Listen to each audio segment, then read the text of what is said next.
നമുക്കിന്നൊരു പച്ചമാങ്ങ പാൽ ജ്യൂസ്, നല്ല വെയിലത്ത് ഒരു ഗ്രാമ്പു, 2 ഏലക്കയുടെ കുരു, പച്ചമാങ്ങ, ആവശ്യത്തിന് പഞ്ചസാര,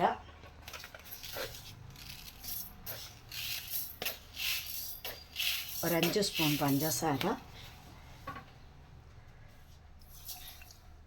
1 ഗ്ലാസ് പാല്,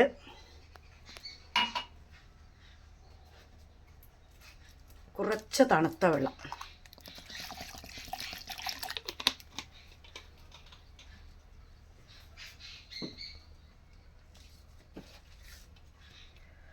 അടച്ച് നമ്മൾ